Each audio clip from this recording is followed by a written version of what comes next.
تیرے حرم کی کیا بات مولا.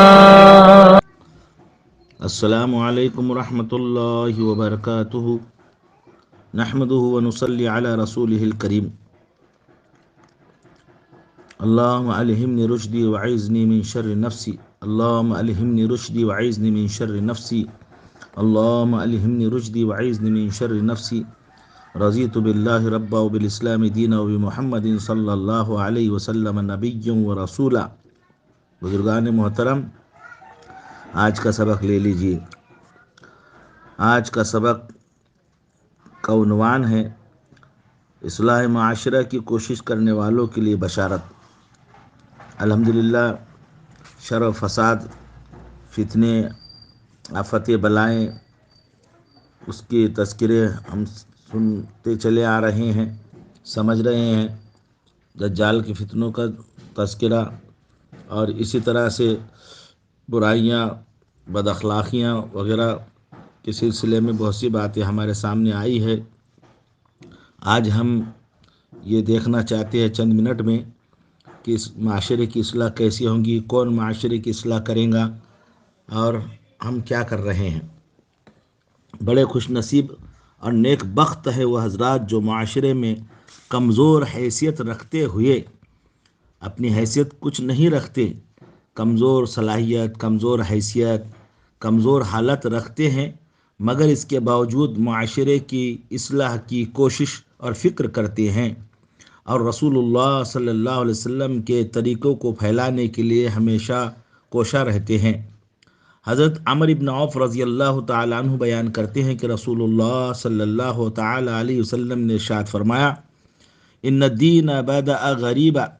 وسيعود كما بدا فطوبى للغرباء وهم الذين يصلحون ما افسد الناس من بعد من سنتی. رواہ الترمذی. بے شک دین اسلام کی ابتدا قسم پرسی کی حالت میں ہوئی اور عنقریب اس کا حال ویسا ہی ہو جائے گا جیسا آغاز میں تھا. پس خوش نصیب ہے وہ غربا، اور وہ غربا وہ لوگ ہیں جو میری ان سنتوں کو درست کریں گے جن لوگوں نے میرے بعد اس کو بگاڑ دیا تھا. حدیث پاک کا مطلب یہ ہے کہ جس طرح ابتدا میں اسلام کے شیدائی کم تھے، اسی طرح آخر زمانے میں بھی اسلام کے شیدائی اور آپ علیہ الصلاۃ والتسلیم کے طریقے پر چلنے والے کم رہ جائیں گے. ایسے زمانے میں جو حضرت آپ صلی اللہ علیہ وسلم کے طریقے کو رائج کرنے اور پھیلانے اور عام کرنے اور آپ علیہ السلام کی سنتوں کو پھیلانے کی کوشش اور عام کرنے کی کوشش کریں گے اور اصلاح امت کی فکر کریں گے، وہ بڑے خوش نصیب ہیں. غور کیجئے کتنی بڑی بشارت ہے ان حضرات کے لیے جو اصلاح معاشرے کی فکر کرتے ہیں. اصلاح معاشرہ کی نہ جانے کتنی کوششیں ہو رہی ہیں، کتنے افراد مصروف عمل ہیں، کتنے اجتماع اور جلسے ہوتے ہیں، اور سب کا مقصد بظاہر یہی ہے کہ معاشرے میں پھیلی ہوئی برائیوں کا سدباب اور روک تھام ہو اور معاشرہ راہ راست پر گامزن ہو جائے، لیکن خاطر خواہ نتیجہ برآمد نہیں ہوتا. ہم سب دیکھ رہے ہیں. اللہ ہماری سب کی حفاظت فرمائے. مرض بڑھتا گیا جوں دوا کی. البتہ فکر ہو رہی ہے، فکر کی جا رہی ہے. اب یہ کیوں خاطر خواہ نتیجہ برآمد نہیں ہوتا؟ اس کی وجہ یہ ہے کہ ہر شخص جب اصلاح کا پیغام لے کر کھڑا ہوتا ہے تو اس کی خواہش اور تمنا یہی ہوتی ہے کہ اصلاح کا آغاز دوسرا شخص کرے. ہر مصلح دوسرے کو اصلاح کی دعوت دے رہا ہے، رشد و ہدایت کا پیغام سنا رہا ہے، لیکن اپنی اصلاح کی فکر نہیں کرتا، اپنے اہل و عیال کی اصلاح نہیں کرتا، اپنے بچوں کی تربیت نہیں کرتا، اپنے گھر پر اصلاح کا پیغام نہیں چلاتا، اور وہی بدعنوانیاں، بد اخلاقیاں ہمارے اپنے گھروں سے، ہمارے اپنی ذات سے نکلتی ہے،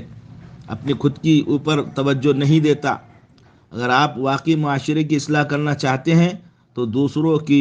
دوسروں کو اصلاح کا پیغام دینے سے پہلے اپنی خود کی اصلاح کی فکر کیجئے، اپنے اخلاق اور معاملات درست کیجئے. ارشاد ربانی ہے: اتأمرون الناس بالبر وتنسون انفسکم وانتم تتلون الکتاب افلا تعقلون. کیا حکم دیتے ہو تم لوگوں کو نیک کام کرنے کا اور اپنے آپ کو بھول جاتے ہو، حالانکہ تم اللہ کی کتاب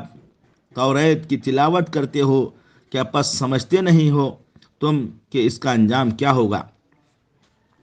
حضرت جندب بن عبداللہ ازدی رضی اللہ عنہ بیان کرتے ہیں کہ رسول اللہ صلی اللہ علیہ وسلم نے ارشاد فرمایا، اس شخص کا حال جو لوگوں کو خیر اور بھلائی کی تعلیم دیتا ہے اور اپنی خبر نہیں لیتا، چراغ کے مانند ہے جو لوگوں کو روشنی دیتا ہے اور خود کو جلاتا ہے۔ خادم رسول حضرت انس رضی اللہ تعالیٰ عنہ بیان کرتے ہیں کہ رسول اللہ صلی اللہ علیہ وسلم نے ارشاد فرمایا، میں نے شب معراج میں کچھ مردوں کو دیکھا کہ ان کے ہونٹ آگ کی قینچیوں سے کاٹے جا رہے ہیں، تو میں نے پوچھا، جبرائیل یہ کون لوگ ہیں؟ جبرائیل علیہ السلام نے جواب دیا کہ یہ آپ کی امت کے وہ خطیب اور واعظ ہیں جو لوگوں کو نیکی کی تاکید کرتے ہیں اور اپنی خبر نہیں لیتے، حالانکہ وہ کتاب اللہ کی تلاوت کرتے ہیں، پھر بھی عقل سے کام نہیں لیتے۔ اللہ ہماری سب کی حفاظت فرمائے۔ دوستو، آج ہمارا اپنا یہی حال ہے، ہم خیر کی باتیں بتلاتے ہیں، اچھائی کی تلقین کرتے ہیں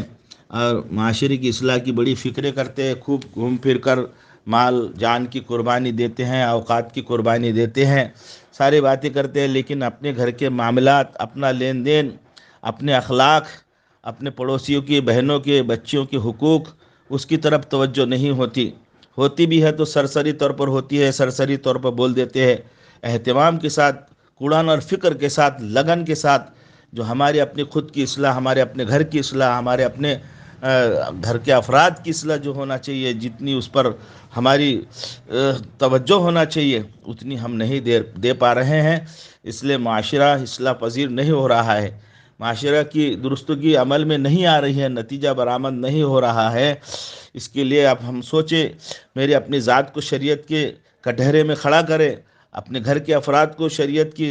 اعتبار سے جانچے کہ میں اپنے آپ کو اور اپنے بال بچوں کو، اپنی فیملی کو کتنا شریعت کے مطابق۔ آج ہم دوسروں کی دوست احباب کی تو بڑی فکر کرتے ہیں، ان کی آب بھگت کرتے ہیں، ان کا اعزاز اکرام کرتے ہیں، لیکن ہمارے ماں باپ، ہمارے بڑے چچا، ماموں، خالو، رشتے ناتے والے جو بالکل قریب ہے، جو ہمارے خدمت کے اور ہماری توجہ کے محتاج ہے، اور شریعت جن کی طرف ہم کو متوجہ کرتی ہے اور جن کے حقوق شریعت کی طرف سے ہم پر عائد کیے گئے ہیں، ہم ان کی طرف سے لاپرواہی برتتے ہیں، ان کی طرف توجہ ہی نہیں دیتے،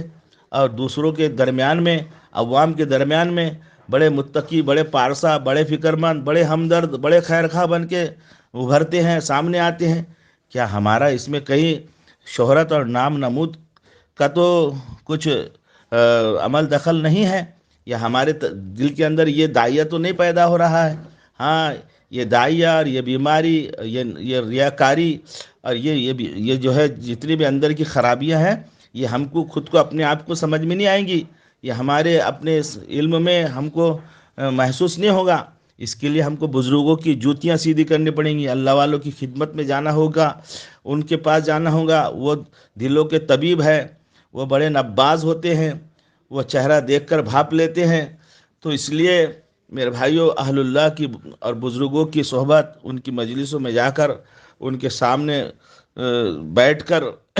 اپنے آپ کو جو ان کے حوالے کر کے ذرا دیکھے، پھر اپنا اندرون کا بگاڑ ہم کو سمجھ میں آئے گا، اندرون کی خرابی سمجھ میں آئیں گی، ہم کیا کر رہے ہیں اور کیسے کر رہے ہیں اور کتنا ہم کو کام کرنا چاہیے، کیسے کرنا چاہیے، ساری باتیں سمجھ میں آتی ہیں۔ اس سلسلے میں ہم کو بہت سوچنے اور سمجھنے کی ضرورت ہے، کہیں ہماری یہ جدوجہد اور فکرے اور دوڑ دھوپ اور ہماری قربانیاں ہمارے منہ پر کالے کپڑے میں لپیٹ کر پھینک کر مار نہ دی جائے اور ہماری یہ ضائع نہ ہو جائے۔ ہاں، بہت اندر کی جو خرابیاں ہوتی ہیں نا، وہ بہت غیر محسوس طریقے سے اثر انداز ہوتی ہیں اور ہمارے سارے عملوں کو برباد کر دیتی ہے، ہمارے سارے جو ہے قربانیاں کو اور ساری فکروں کو آگ لگا دیتی ہے۔ اس لیے ایسی بیماریوں کا ہم جلد سے جلد اللہ والوں کے پاس پہنچ کر ان کی صحبت اختیار کر کے علاج کرنے کی کوشش کریں۔ دوستوں، آج الحمدللہ جمعہ ہے اور آج 27 جنوری ہے، لہذا تمام بھائیوں کو معلوم کیا جاتا ہے کہ آج الحمدللہ ادھر